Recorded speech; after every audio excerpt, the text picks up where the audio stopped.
ไม่สูงค่ะเมื่อในเป็นวันที่30เดือนธันวาคมที่7ปี2026ได้ตอนได้เฮาคามาถ่อมด้วยข่าวง่าวเมือคำว่าในไล่เกิดขึ้นเปิงเป็นแผ่นดินไหวในปยกค่ะได้มาอ่านตาหันถึงพี่น้องเฮาตอนในที่ก็ได้เลยว่าเป็นตอนอบโอ้ค่ะออนตาเปิ้นได้ที่ก็มาถ่อมด้วยข่าวง่าวค่ะเนาะเมื่อวันที่29เดือนธันวาคมที่7ปี2026ข้าวยามกลางคืนเนาะ9โมงปลาย2มนิเจ้าไหนยาวค่ะ ไลเกิดขึ้นเปิงเป็นแผ่นลินไหว้หิมจำเวงเหลอมันตะเลนะคะตั้งแห้งมันได้แต่ก่อ4.6แมกนิจูดนะคะเนาะก็ได้เลยว่าแห้งอยู่ตานๆมันเฮ็ดจังได๋ค่ะลองตั้งไล่หัวย่อยยามมันได้แต่ก่ออำไปโฮค่ะก็เพราะว่ามันตึกเป็นกว่ามือกลางคืนตีป่นมาในเนี่ยค่ะเปิ้นตีอันพี่ๆน้องๆเฮาค่ะอยู่ค่ะรู้เป็นจังหือพองค่ะจองไล่ฮับโฮค่ะมื้อคำว่าในปันตาหันถึงบ้านไลเนี่ยค่ะ ตอนนี้เด็กก็มีจังหนังในก้วยขากำในค่ะได้ย้อนมาอ่านตาหันถึงพี่น้องเฮาเย้าเนี่ยค่ะถ่อมกันอยู่ดีหลายตั้งหลายพองต้องตักกันมาไล่เนี่ยค่ะเนาะอบโอ้กันเนี่ยค่ะรับถอมปันให้หยุดอาสิค่ะอ๋อค่ะลีเด้ๆค่ะลีเด้ค่ะอ๋อที่พี่น้องเฮาค่ะแลใจถ่อมข่าวมาก็มีตั้งชื่อมื้อไหลถ่อมว่าจังได๋ค่ะนะมันเป็นฟิงของเฮากว่าเฮ็ดจังเนี้ยเนาะเหมือนจังหนังก้นนกเมืองเขาจังได๋เหมือนกันค่ะนะ เขาได้ทรงถ่อมข่าวนะเขาได้ถ่อมข่าวกูว่าน่ะ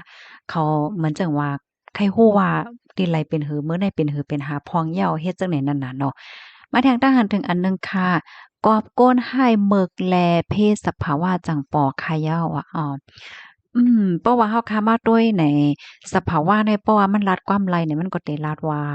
ย้อนก็เพราะว่ามนุษย์ซาก้นเฮาก็เฮ็ดดีสภาวะแรงเหมือนกันเนี่ยเนาะ เหมือนเจั่งหนังพี่น้องคะด้วยกะเหล่าจี้เขาก็ได้ร้อยว่ากะโจงร้อยว่า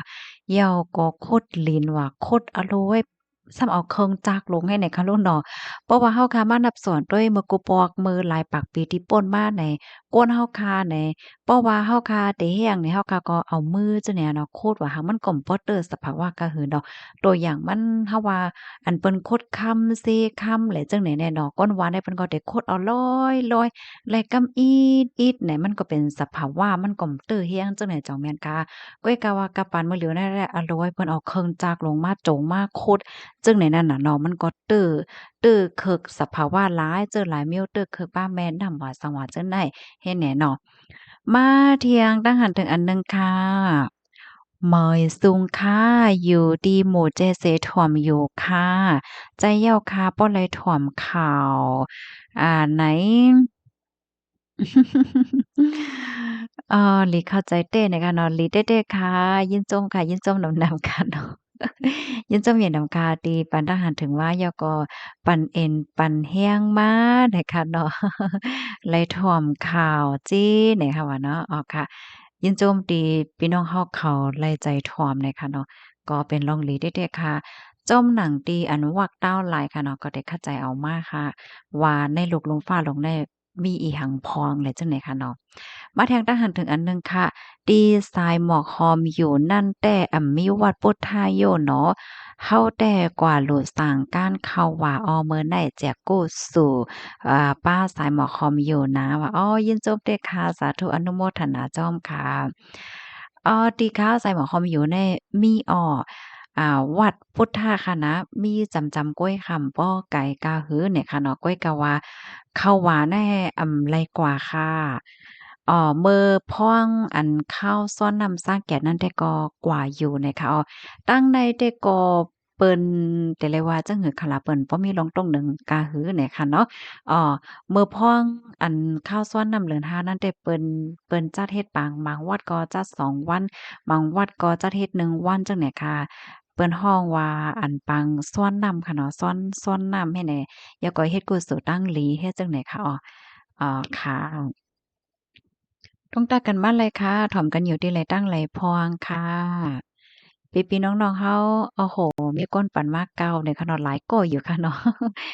เพราะว่าละหลายวันจากมาอ่านเนี่ยบางปอมันก็ใกล้ยาวเนี่ยค่ะเนาะมื้อใดได้ก็อ่านจอมกำเหลียวยาวเนี่ยค่ะโอ้โฮพี่เฮาคะตอนหมอกเหี่ยวก็ตอนโหใจมากโอ้โฮหังหลีแต๊ะๆอะเนาะหังหลีหังงามเนี่ยค่ะเนาะเป้หมอหาค่ะแน่ มีเจ้ไว้ค่ะเนาะหังหลีเต้เอาตีตอนมาตีว่าสาธุ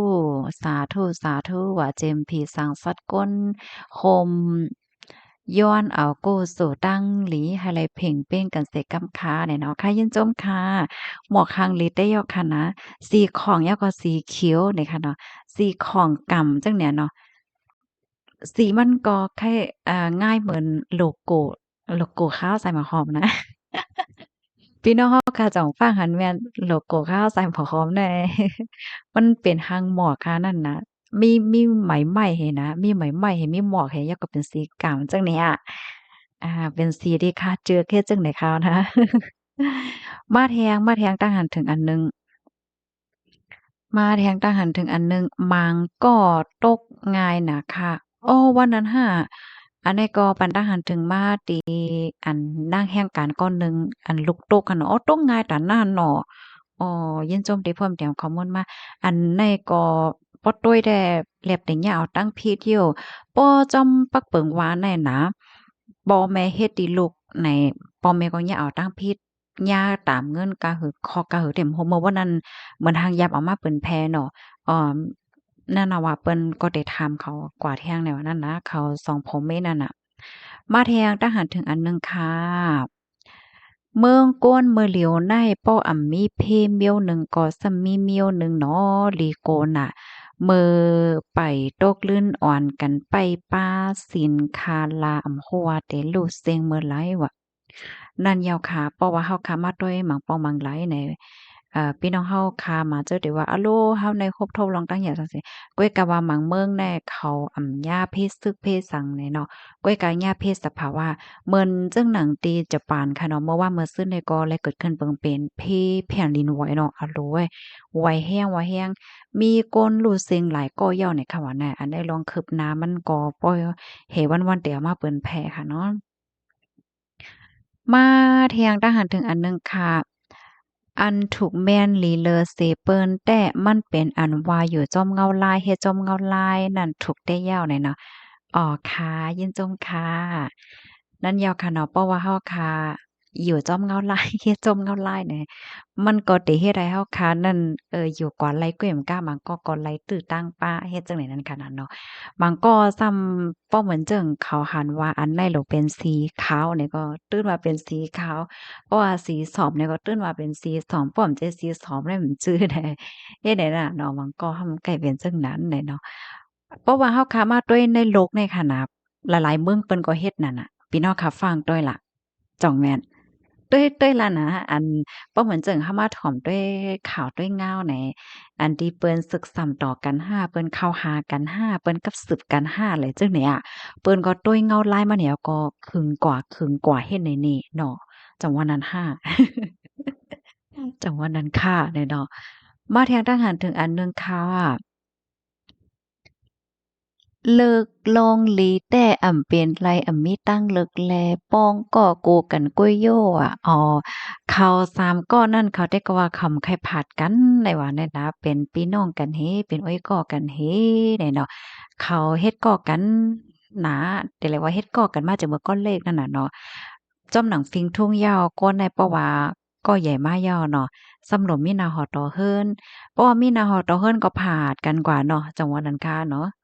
สภาวะคนเนี่ยก็เมื่อแต่มันได้ก็เป็นโอ๊ยก่อการค่ะเนาะอยู่ในตกวงเดียวกันเฮ็ดก่อการน่ะเพราะว่าก่อใหญ่มายาวมีนาฮอดต่อเฮิรนยาวเนี่ยไผๆก็อยู่จ้อม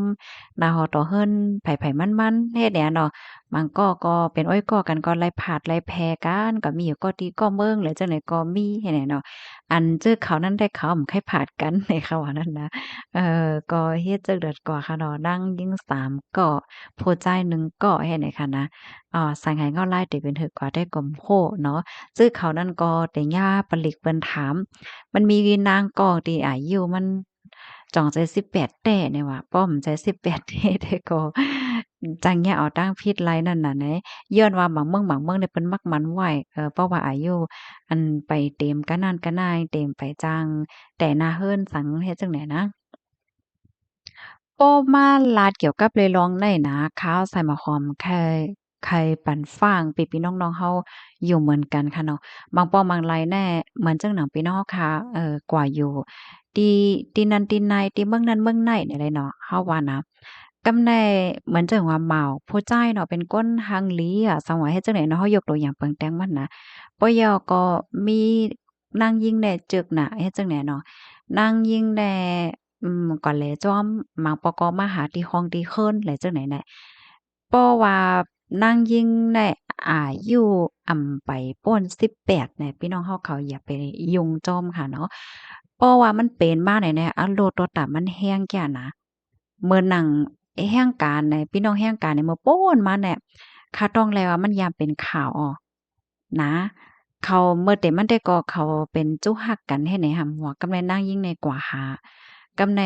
แม่ซ้ำจอมหาลูกยิ่งในกว่าที่ไหลในในหามหันกำในเปิ้นก็กอดเติงรัดปะเล็กเนาะกำในเปิ้นทัดก็ทัดมาแหวก็นางก็ในๆมันกว่าอยู่จอมใจก่อนก็ไหนเฮ็ดจังเนี่ย ก็ในอายุมันทำไปถึง18อะโพดใจายคนนั้นย่านั่นน่ะย่าเอาตัวต่ำกว่าจังแนวก็นั้นเนาะค่ะเพราะว่าอายุไปเต็มไปโป้นไอ้ได้ก็อย่าไปละเลอย่าไปละเลเก้าว่า2ว่าจังได๋ที่ลอดเพศที่สุดนี่ค่ะเนาะบ่ย่อก็อันไว้ใจแถมแนวหนึ่งได้ซ้ำไหนเหมือนจังหนังเมื่อแต่มันแน่เป็นก้อฮักกันเป็นก้นฮักกันแน่เนาะถ้าว่าโพดใจายอายุ20ปลายห้าผู้หญิงเนี่ยอายุไปเต็ม18ให้ไหนเนาะเมื่อแต่มันฮักกันไหนมันก็เป็นฮักเนาะ ก้อยก็ว่าเพราะวันหนึ่งมาเนาะมีปัญหาปฏิฆาตกันผิดกันหักกันมาเพราะว่าผู้หญิงในอันใครเอาตั้งผิดโพดใจายเนี่ยก็กว่าเติ่งค่ะเนาะกว่าเติ่งลาเทียก็ว่ามันรุนแรงค่ะอ้อจังซิงอ้อเฮ็ดแหน่ก็เป็นตั้งผิดลงแทงค่ะนะอันใดๆก็อิงเนื้อด้วยข่าวด้วยง่าวเห็นเนี่ยก็แค่ปันฟังพี่น้องเฮาเขาค่ะเนาะให้แลสติในค่ะนะเพราะว่านางยิ่งมาหามาฮักมาหักเนี่ยก็อย่าไปละลีจ้วมค่ะเนาะมันก็เดี๋ยวจ้วมว่าอะโลยเฮานั่นเด้อเหรอผู้หญิงในมาหาแหน่จั่งซี้แหน่แหน่สั่งถูกมันเตียวตั้งอย่าเพิดเลยจังได๋มาปันไหนค่ะเนาะปยอก็ค่ะได้ปันฟังพี่น้องค่ะแดงอันหนึ่งเนาะปันฟังเมาๆเขาผู้ใจายเขาค่ะเนาะ บางโป้งเนี่ยมันจางเป็นไรเขาเข้าว่าจ้าเพี้ยนก้อยหน่าว่ามันใจจ้าแผ่นใจจ้าแผ่นเต็มหัวเขาก็ใจลอกลายเหมือนจังไหนเฮ็ดอสังเข้าหาจังเนี้ยเข้าหามาหาจังซี้เฮ็ดไหนกำาในเพราะว่าเขาถ่ายแคปหางถ่ายอิหยังสิงๆไว้เป็นสักเสหลักฐานมันย่อมใจค่ะเขาได้ย้อนเงินเออสุดได้ปันเงินเฮาก็นายก็นั่นก็ได้นะสุดได้ปันเงินก่อนก็ได้นะสุดได้ปันเงินเหลือนก็นั่นก็ได้ก็ได้นะเฮ็ดเนี่ย กำในป้อเปิดใจว่าปันแหนกคลิปวิดีโอเตเปิ้นแพ้ก้อยมันเตหลอกเงินเฮ็ดจังเนี่ยบางก้อนในเลยเหตุการณ์เก็บเงินเหี่ยวก็เอาเงินในปันเขาจังไหนก็ได้นะเพราะว่าปันเทงเนี่ยก็ได้เอากะจ้อยตะล่าเฮ็ดอันนั้นน่ะอันนี้ก็ย้อนให้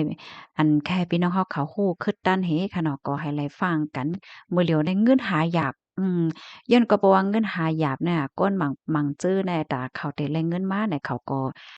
ล็อกไลน์มันบ่มีจี้มีจอดให้แหน่เนาะมาเที่ยงค่ะเข้าแต่ก้นถ่อมก้อยค่ะอ้อวันนั้นค่ะปันตั้งหันถึงบ้านไรค่ะอบโอ้กันมาลัยเนี่ยค่ะเนาะแหลกหลายตั้งโฮตั้งหันกันใจเหย้าคาอบกันได้เกี่ยวอยู่ก้วยเกี่ยวอย่างก้วยเกี่ยวอย่างไว้อันไล่อบใส่หม้อหอมแน่ย้อนสั่งจ่องไข่ฮู้ว่าไข่ฮู้เด้ๆค่ะย้อนก็เปิดสั่งค่ะเกี่ยวอย่างจึงหือค่ะเนาะไหนไข่ฮู้เต้เหย้าไหนค่ะอยู่ไรก็เป็นใต้ว่าใจเหย้าค่ะแม่นแต่ค่ะเนาะก้นเฮาค่ะแน่ก็อยู่ไว้ดีหลายตั้งหลายก็ เฮาค่ะอำลืมอำลืมกันไหนคะเนาะมันก็เป็นร่องเลโอ้โฮมีคนปั่นเก่ามานำแต้วค่ะยินจมนำค่ะมาทางตั้งหันถึงอันหนึ่งค่ะกวนเมืองใต้นั่นอ่อนกันกินยามานำหน้าป้อเปิ้นยอบก้นกินยาไหนคนเมืองใต้พิษใจหนักตาคนเมืองใต้แต่ยานไก่ยาเมากำนั้นแต่อย่าไปอยู่ว่ะว่านั้นเที่ย ค่ะอันนี้ก็เป็นทหารถึงเนาะได้ตอนทหารถึงได้แต่ก็พี่น้องเฮาเขาโอ้มาจังหือค่ะก็อ่านจังนั้นเนาะค่ะนะมีผิดมีถูกเลยค่ะเนาะเฮาค่ะโอ้โอ้แหลกหลายกันเอ่อเนาะโอ้โอ้แหลกหลายกันข่าวก็ไลอ่านป้าจื้อนี่ค่ะเนาะย้อนก็เปนว่าหนังหือพี่น้องเฮาเขาได้จังเตรียมจ้างปันทหารถึงไลหนังร้อนๆเลี้ยวๆจังเนี่ยเนาะมาเที่ยงค่ะ เป็นความอิ้งเกรดยาโอวันน่ะแท้เนาะนะเพราะว่ามันเป็น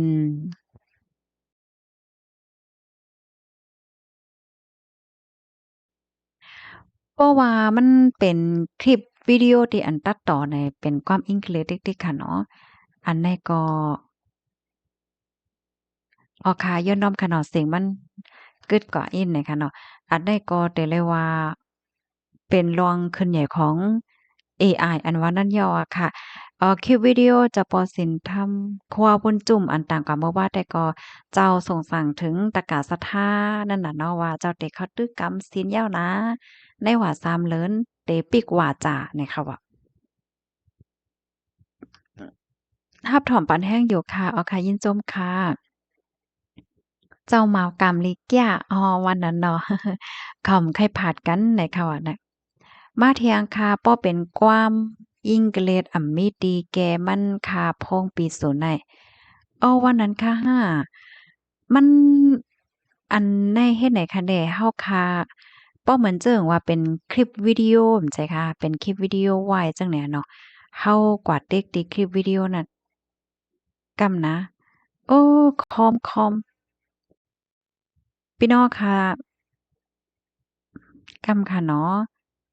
พี่น้องเฮาค่ะจ่องได้ยินเสียงข้าวใส่หม้อหอมก่อมฮวกค่ะฮัลโหล พี่น้องเฮาค่ะจ่องได้ยินเสียงข้าวใส่หม้อหอมกล่อมหัวค่ะเสียงมันกึดกว่ากำหนึ่งค่ะน้องเบิกไก่ได้ค่ะนะคอมันแห้งค่ะคอมันแห้งคอมันช็อกได้เลยว่าจังไหนอยู่เนาะพี่น้องเฮาเขากว่าเต๊กดีคลิปวิดีโอนั่นค่ะกำก็เต๊กเยี่ยมันได้ออกมาเหมือนจั่งหางหมักเฟิงในขณะเต๊กดีในปยก็เต๊กดีหางกดออกนั่น Audio Track ในนั้นค่ะนะยอก็เต๊กออริจินัลเนี่ยมันได้ออกเป็นเสียงความใต้มาค่ะเนาะ ลอกลายแกมันได้เป็นเฮ็ดแนวอะแต่ย้อนในทางกรรมค่ะเพราะว่ากว่าเต็กตีวิดีโอเนาะมันได้ออกมาจากไหนเต็กตีหังหมักเฟิงอันนั้นก็เปิ้นฮ้องหังลาวเนี่ยน่ะยอก็เต็กตี Audio Tag เนี่ยก็ยอก็เต็ก Origin เนี่ยมันได้ขึ้นเป็นความใต้มาจังไหนค่ะนั่นน่ะว่ากำนันข้าวใส่หมอหอมป้อมตัดต่อน่ะป้ออบจังได๋มันจังมันก็เต็มจังแปะเนาะอบหังติ๊กๆของหัวน่ะ คือกลับถ้าเอไอเนี่ยนะมาเที่ยงค่ะเหมยซุงค่าทรายหมอหอมว่าอยู่ที่โฮปางกุนลงเสถ่อมอยู่ค่ะที่เฮาอยู่ในฝนตกกูวันยาวันนั้นเนาะโฮปางกุนลงเนี่ยก็เตเรียกว่าเป็นเว้งอันชื่อเสียงใหญ่ค่ะเนาะลงตักกันมาหลายค่ะ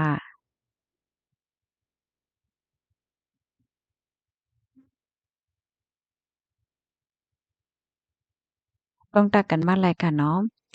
ย่อก็มาแทงทหารถึกอันหนึ่งตีเว้งเหลือมันตะเลข้าวยาม8โมงปลาย32มินิตในเป็นแผ่นดินไหวอิงสัน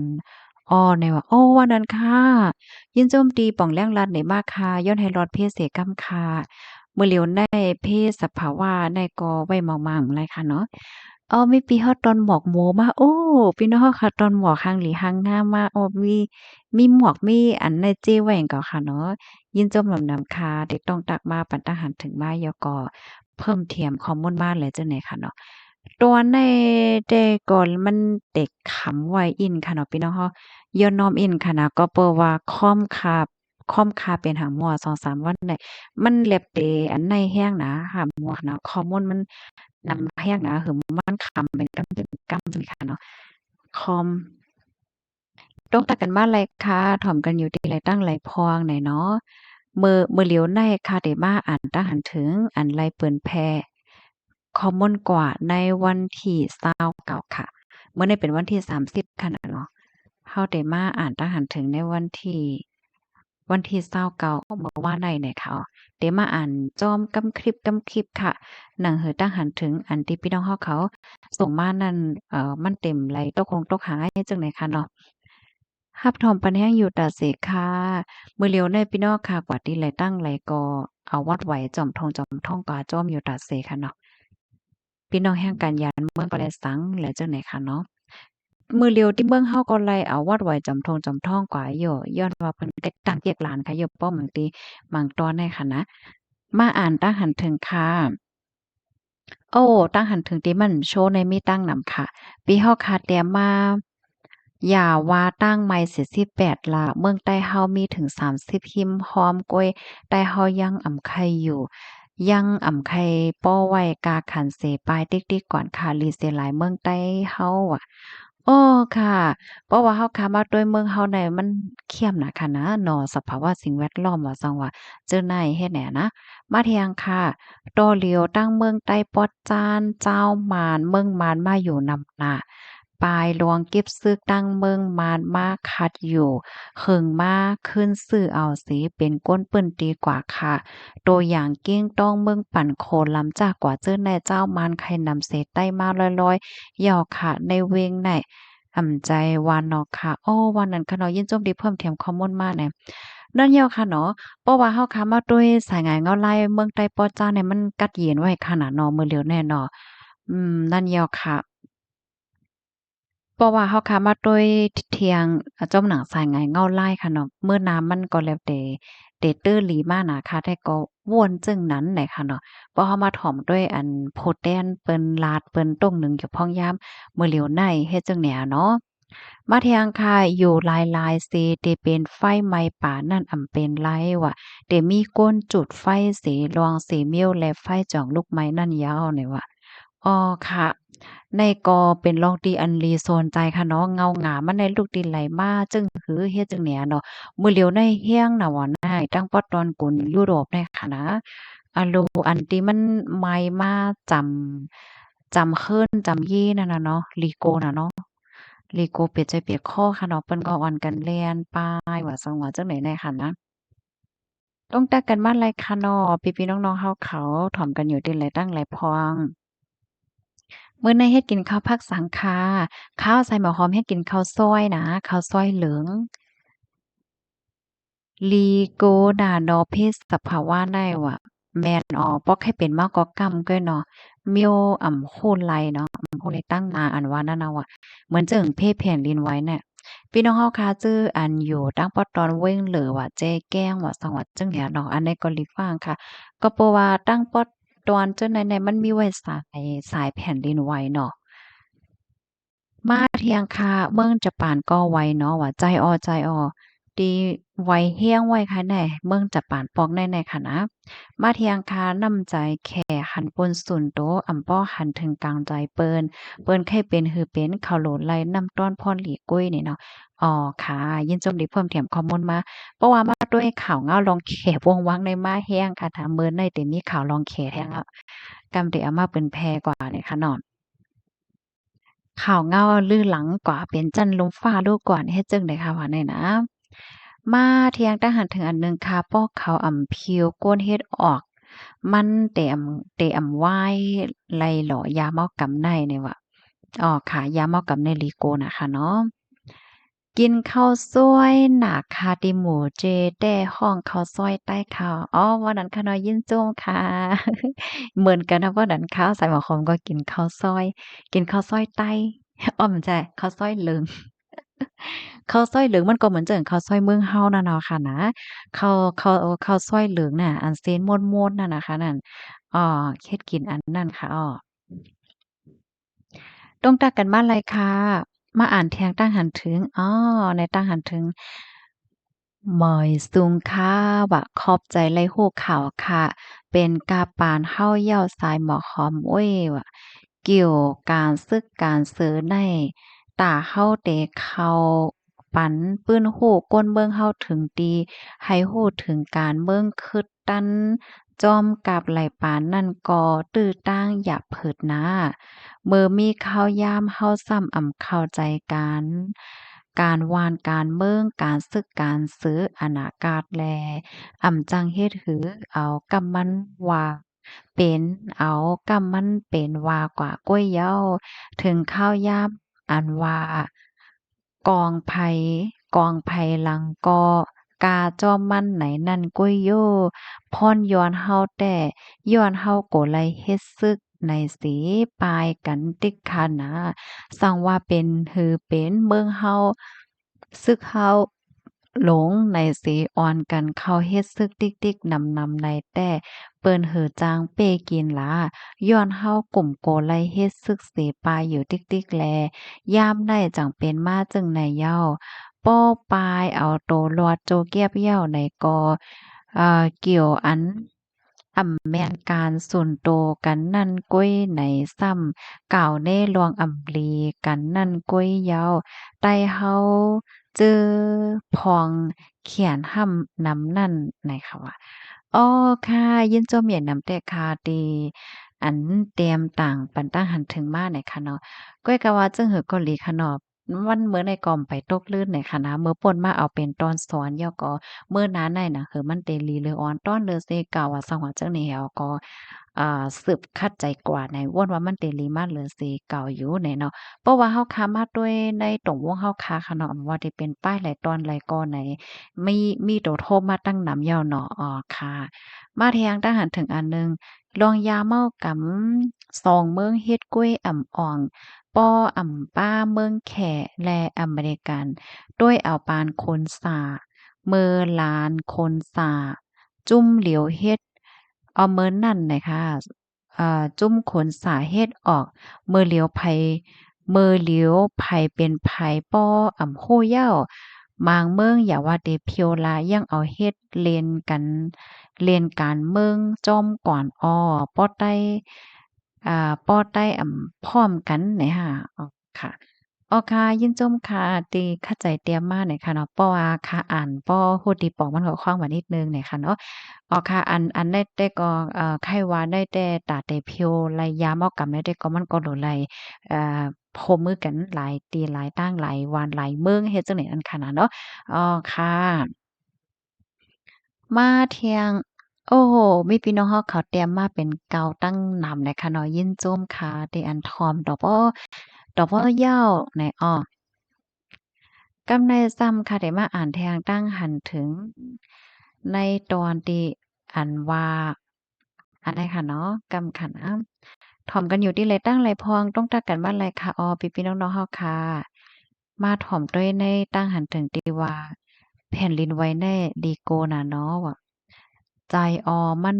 ซ้ำอ่ำจังฮู้เลยลงนาลีโกเนาะเมื่อกูปอเข้ายามหันน่ะมันไหวลอยๆอะไหวโยๆเนี่ยแหละแค้นอินเนาะอันไหวแต่ว่าวาเนี่ยโอ้เฮิ้นเตอกวนปังเนี่ยแน่เนาะลีโกน่ะมาแทงทหันถึงอันหนึ่งค่ะเป็นปารมีจ่ายก้อนนั้นโยเนาะก้นใต้เฮาแต่มีโยเนาะอันก้นก็หนึ่งมีเมฆเป็นสามสีก็แต่นำอยู่ ก้อยเมฆเขานั่นอำอยู่จ้อมกันไล่เปิ้นนำเปิ้นหลีเฮานำแต่เฮากีดกันหน่อใต้เฮาแต่อันนั้นค่ะค่ะ อ่าในก็เป็นทหารถึงในคณะก้อยกะว่าเขาสิก็ได้เดเป็นหืมโหบางก็เปิ้นก็ว่าเขาจะได้เป็นลูกอ่อนนี่เฮ็ดฮอดกว่าโยเขาไปโค้ร้องอานากาศเวิ้นนายโยนี่มันก็ว่าจังนั้นน่ะมันเหมือนจังว่าเขาเป็นอ้อยก่อกันแฮมใครผาดกันจังเนี้ยเนาะบางก็ว่ามันใจร้ายมันโยเนี่ยมื้อเหลียวเนี่ยเพิ่นก็เตต้องเตถามเขาย่อก็เตห้องพ่อแม่จังได๋มาถามกว่าเฮ็ดให้เขาว่าแน่นะค่ะ ยินจมพี่น้องค่ะกูก็ดีรับถอมปันเอ็นปันเฮียงค่ะเนาะสั่งว่าข้อความข้อไหลตอนไหลที่ว่าค่าเฮาอำไลอ่านแม่นยามันตกคงตกหายก่อนเนี่ยก็ย้อนน้อมเหยียนนำค่ะย้อนให้พี่น้องเฮาค่ะอยู่เลยกินหวานในรอดเพศกันค่ะเนาะเมยสูงค่ะ